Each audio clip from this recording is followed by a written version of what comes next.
warahmatullahi wabarakatuh. My name is Yuliana Salvia, student college from Sisipol Raja Haji, Program Study Government Science with NIM 24172037, Assessment for Development Theory Courses by Mr. Syahril Budiman. Okay, I will give you little resume dari podcast Gita Wirjawan, yaitu kecerdasan dan kebahagiaan dari perspektif neuroscience, yaitu Ryu Hasan. Nah, bagaimana kontribusi untuk Indonesia yang lebih keren di 2045? Mungkin kita bisa memulai dengan salah satunya, yaitu belajar kebijakan publik.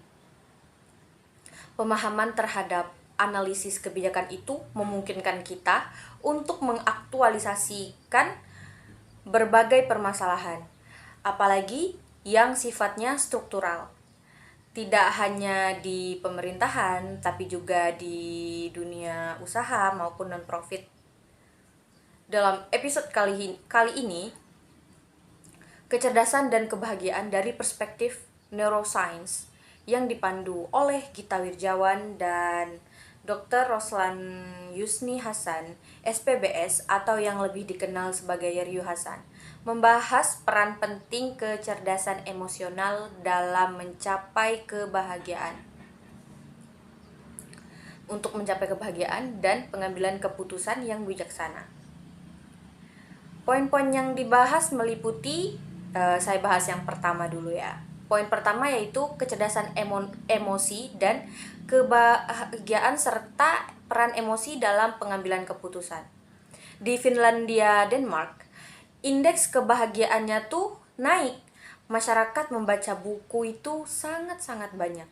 Jadi, kita di angkutan umum itu senyap, semuanya membaca buku. Nah, berbeda dengan kita di Indonesia yang ketawa-ketawa sambil melihat TikTok, Instagram, itu sangat difference. Jadi, kalau bagaimana caranya masyarakat kita itu membaca buku?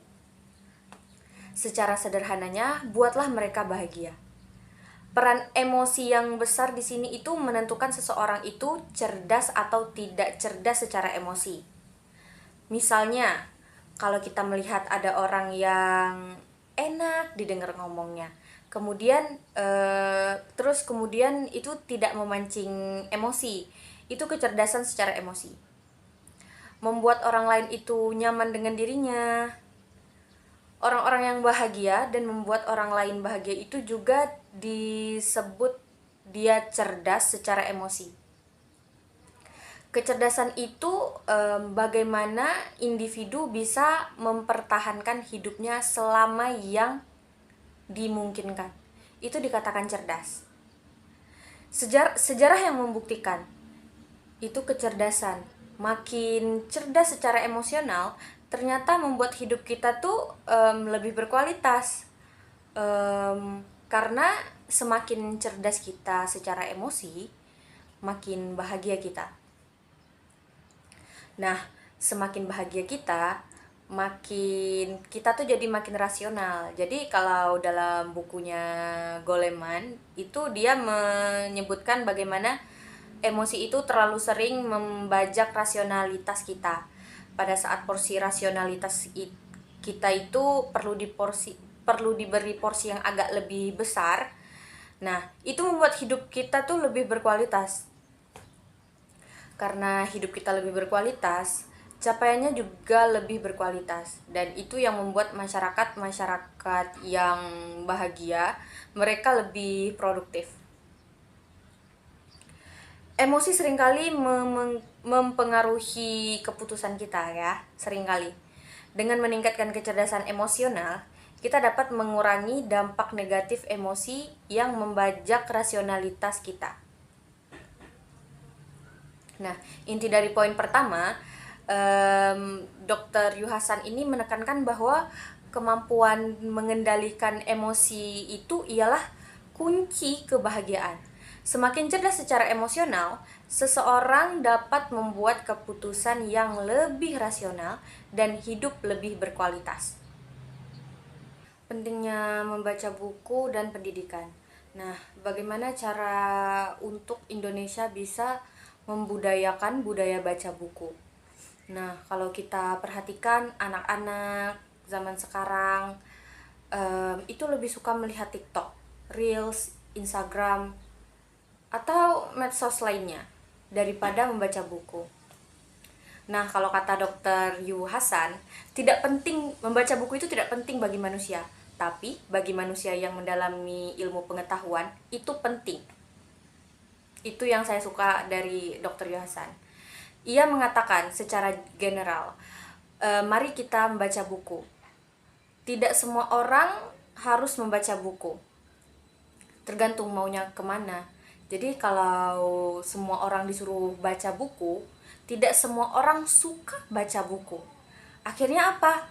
Jika kita berbicara mengenai buku, yang perlu dibiasakan jika kita memakai istilahnya membudayakan. Ryu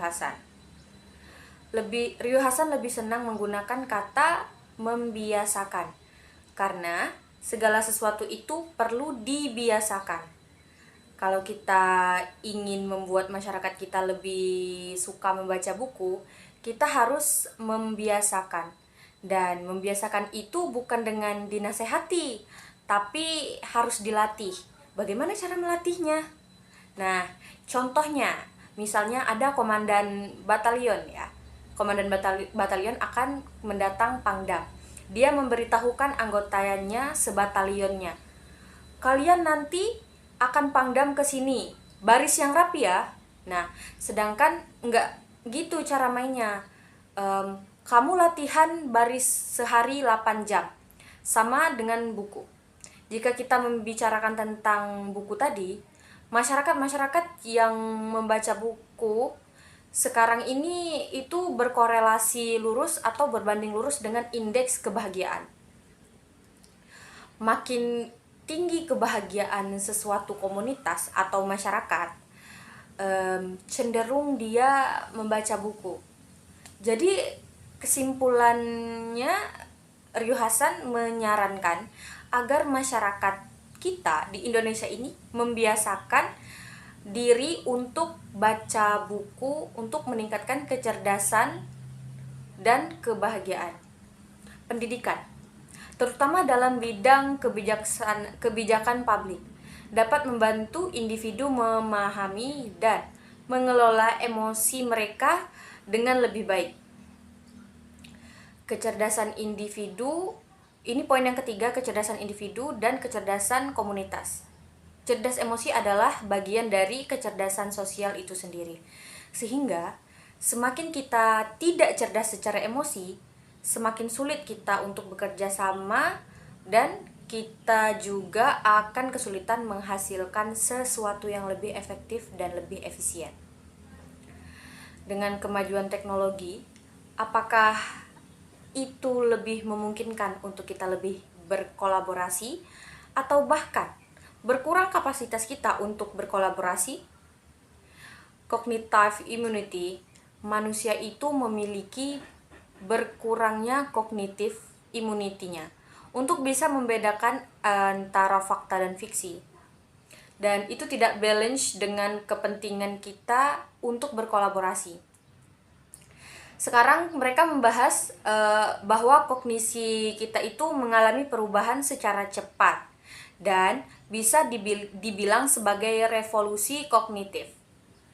Kebahagiaan itu tidak akan bisa dicapai dalam komunitas kalau salah satu orang itu tanpa izin masuk ke wilayah pribadinya orang lain. Nah, ini adalah variabel utama. Variabel utama masyarakat yang bahagia itu tidak saling resek dalam urusan pribadi, tapi saling peduli dalam urusan sosial. Meskipun kecerdasan individu itu penting, kecerdasan komunitas atau kolektif itu lebih berperan dalam kelangsungan hidup. Jadi kalau menurut mereka ya, kerjasama dan kolaborasi dalam komunitas dapat meningkatkan kualitas sehidup secara keseluruhan. Itu kata Ryu Hasan. Nah, ini poin terakhir kayaknya. Bohong itu baik, karena itu manners, kata Ryu Hasan. Berbohong itu baik, Kenapa? Karena itu manners. Semua orang mengatakan hal yang tidak sebenarnya, dan semua orang itu pembohong. Disebutkan bahwa Ryu Hasan menganggap semua orang itu pembohong. Bahkan yang namanya tata krama itu penting, itu adalah hasil revolusi kognitif kita yang pertama. Kita mengembangkan bahasa sehingga kita bisa bekerja sama meskipun kita tidak saling suka.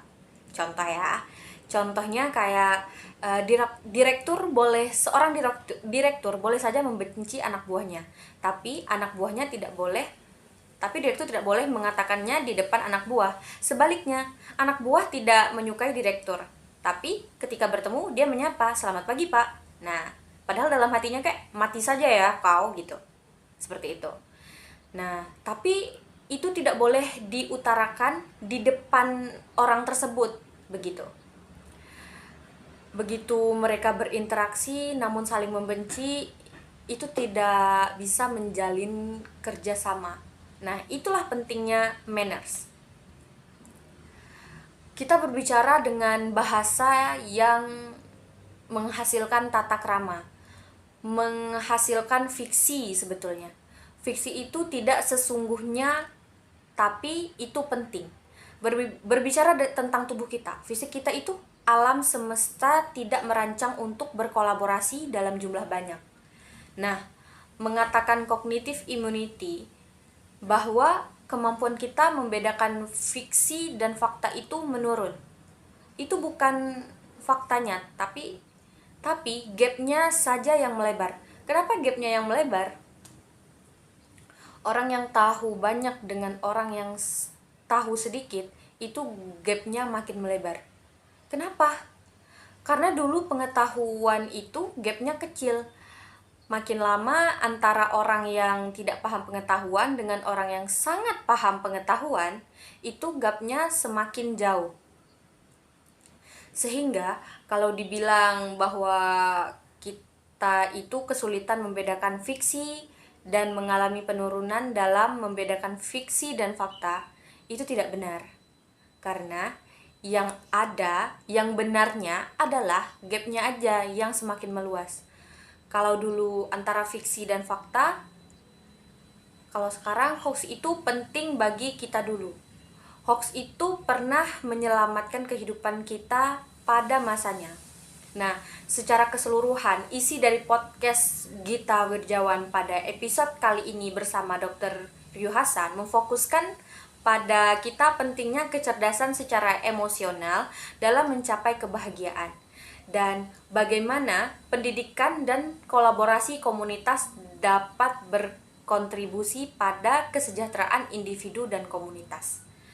Nah, seperti itu ya yang sedikit saya rangkum. Mungkin hanya itu yang dapat saya jelaskan. Mungkin bahasanya agak sedikit berantakan. Bukan sedikit lagi ya, tapi kayak semuanya tuh berantakan. Saya mohon maaf karena saya masih dalam proses belajar. Akhir kata, assalamualaikum warahmatullahi wabarakatuh. Bye bye.